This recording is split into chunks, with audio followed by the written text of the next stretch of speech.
Hello everybody and bright blessings.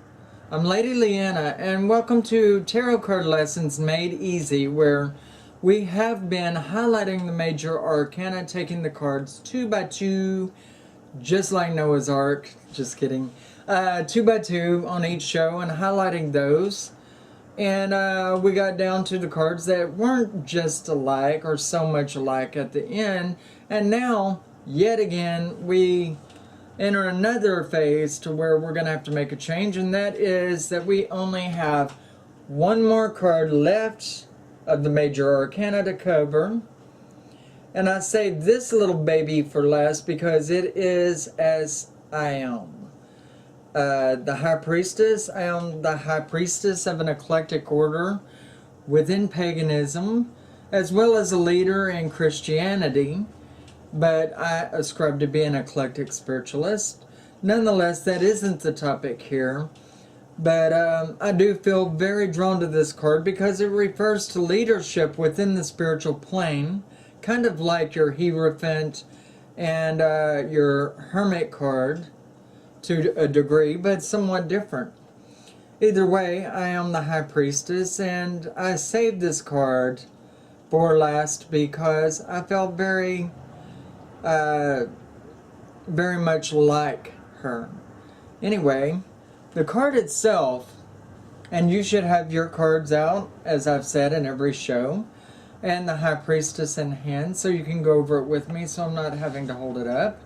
But you see a B and J on the pillars that are on either side of her. The B rests on the black pillar, and that's how you can remember that. And the J rests upon the white pillar. Now, your black and your white in colors represent a balance of masculine and feminine energy, as well as just a balance at all. And the masculine and feminine are a balance of each other. Although that's only mildly relevant here, it's one of the things inside the card. And it can be relevant in some of the ways that the cards are read. But your black and your white pillars also represent the dark void. Can represent dark magic in some instances. And your white pillar, white energy in some instances, or magic. Let's see. But it's balance and judgment. That is what the B stands for. That is what the J stands for. Balance and judgment. And that's a balance inside of yourself or balance of somebody else that you're close to. Judgment, whether good or bad, depending on if the card's turned upside down or not. Being out of balance with each other or out of yourself. Being out of balance if the card's in the reverse position and so forth. But we'll cover the reverse positions in a bit. So far, what I picked out in talking to you is the equilateral cross that rests on the chest of the High Priestess. And the equilateral cross also represents a balance. She holds the Torah, which is the Hebrewic law.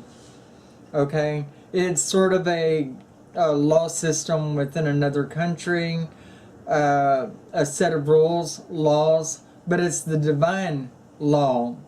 It would be not so much political as it is religious. And so it would be like, I guess the equivalent of the Pope John Paul and the scrolls or the laws that he holds within the Catholic rule. But, she's flowing with veils, and that catches my mind, catches my eyes.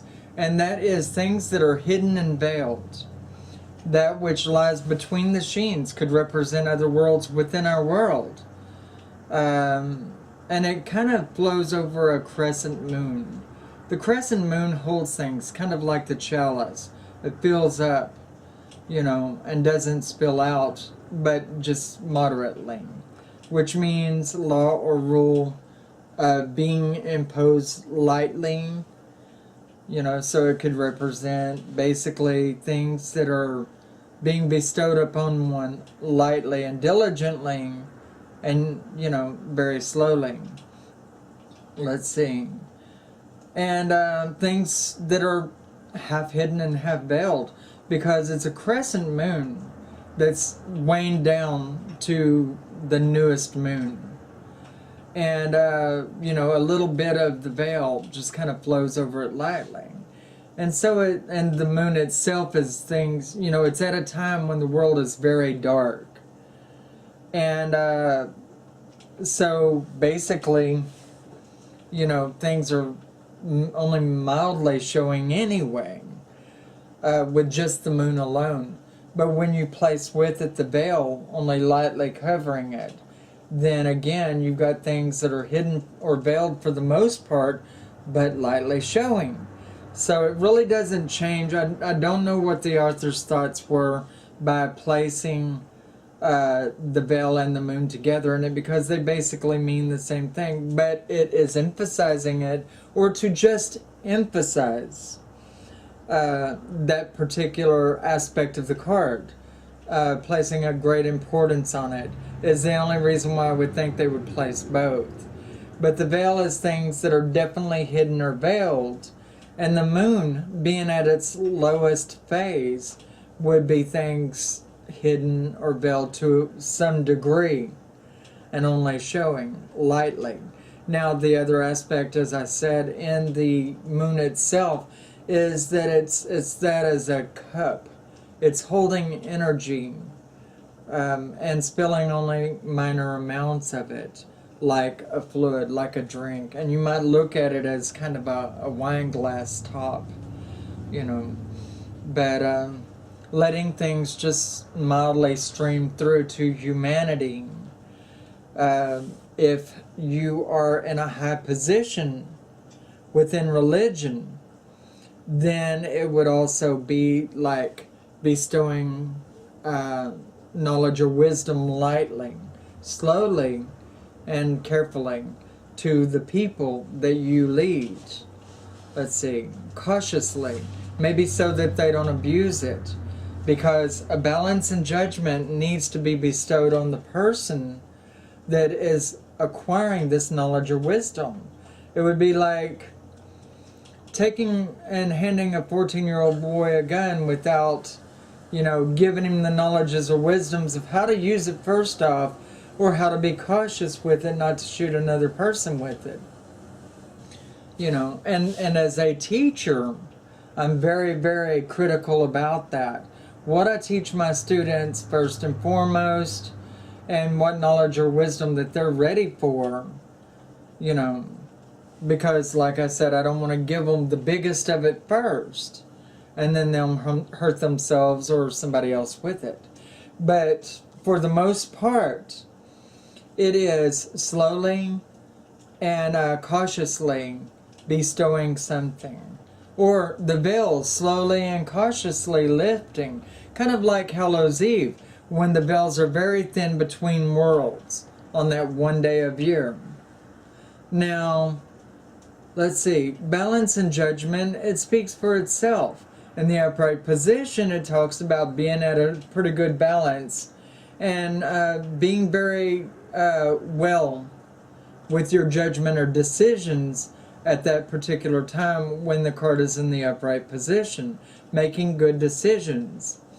Now, the triple moon rests upon the head of the High Priestess in this card. And it represents the three major phases of the moon: the new moon, the full moon, and the final moon. And it just represents power. It's a crown. And it represents the God system at its fullest. Okay, and the fertility, all flowing behind her, works with this particular aspect of the card. It's the earth at its fullest. It's the God system at its fullest. And, you know, a lot of people will question, why do we have such hard times? Well, there is a balance there. And you're not alone in the world. And people corrupt other people. For all that is dark, there's also light. For all that is light, there's also dark. It's just the way it is. And it's that which is bestowed on us by the God system. And, I mean, we can't question it. It's beyond us. This card means a lot to do with religious places of power, the God system, that which is hidden and veiled or unseen, although it's there. And we all know that there are unseen forces all around us at all given points or time. And no one can deny that, no matter what religious pathway you're on. Whether it's the God system, whether it's the dark or negative or the evil around one, or whether it's the neutral energy of people around us, the growing things that are transpiring, the animals of the world. I mean, the energy is at a balance. Now, in the wintertime, the energy may fall out of balance for a while. Or maybe it's part of the balance. I mean, really, you know, for the hot times or seasons, we also have the cold times, so that everything on the earth will die back, become fertilizer for the following season, which would be spring. And so, yes, even that's part of everything. Nonetheless, when you get this card in the upside down position, it talks about things being out of balance, things being broadly seen and not much hidden, things that are known, although somebody might not want to face the reality of it, things being out of sequence, you know, when balance falters, whether it's between people or just inside yourself. You might get ill and you know, your energies start failing or falling against you. When you're pregnant, your ankles start swelling, your body is definitely out of balance then, you know, and things like that. A woman that is having female trouble is sort of out of balance, and it can represent that. But a lot of times in the reverse position, it will come up representing a couple that is out of balance with each other, and that they really severely need to get in touch with that. If you are in a spiritual following, regardless of what it is, it may mean that your body's not aligned with itself, and you are in a very bad place, and all kinds of dark, negative energy can get in through you, and you definitely need to fix that right away. Get a realignment, so to speak. Let's see, the fruit in the card, along with the other aspects in the card, if a baby card falls across it, can represent pregnancy. If the Lover's card falls across it, in the Celtic cross method or any way that you may lay out the cards, it may represent love that's gone awry, that there's a lot of balance that is needed there to fix the problems at hand. If a sick card or upside down family card crosses it on its side or upside down, like I said, falls with it, then it would represent family being out of whack. Somebody in the family is ill, or, you know, that you could be ill if it's not a family card and just an ill card. Look for the place also that this card falls, because that's going to have a lot to do with it. If it falls in the family space, then it would represent in the family there's something that's going to happen that's unknown at this time. And if it's in the upside down position, it would be talking about somebody's health is out of balance, and the cards around it would help give a representation as to whether it's ill health or whatever else at that point. So just pay a lot of attention to the placement as well as the cards around it. Very important, as with any of the other cards. It can come up representing a person that's important to you if they are a religious or political high figure. Let's see. Anything else that I could tell you about this card? No, that seems to be about it that I could touch up on for you. If you look over it and you find new things, then you can put it in the description below for other people. Definitely, there are always a lot of other meanings in these cards than just mine. It's more than just one-dimensional, and I'm just giving it to you the basics of the card as well as my deepest look into it at the spur of a moment. You know, we don't have a lot of time here when I talk to you. So you can find more inside the card, definitely, and you should look for that. So like in all my other videos, I tell you that you should look and study the card in both positions for about 20 minutes and see what else you can come up with. What other little symbols are in the cards that I haven't touched on? Well, sitting here looking real quickly into the card, I see at the top of the pillars on each side, it looks like little pineapple leaves all around the top of the pillar. Or you might look at them and see that there's sharp and pointy spines all around the tops of the pillars. What does that mean for you? Try to get the gist of that, figure out some new things, and drop it in the descriptions below, in the discussions below, and help fellow readers along the way. The card that I come up with and pull up along with that is the Queen of Cups, which is my own card.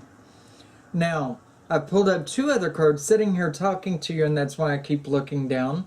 With those, I pulled up the Hope card, which is the Star, as well as the Awakening Change Position, the Angel card within the Major Arcana, as well as my card. And there's 4 cards here, which are representative of the North, the South, the East, and West, which means that you can always find all aspects of the 4 elements within the cards.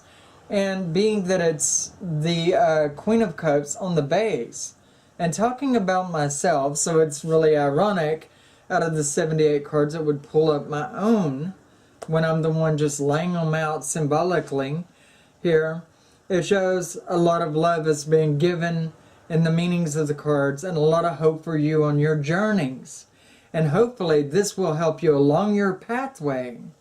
And it shows a new light through the Star card has been blessed upon you by the higher power through me on your journey to find the strength within yourself.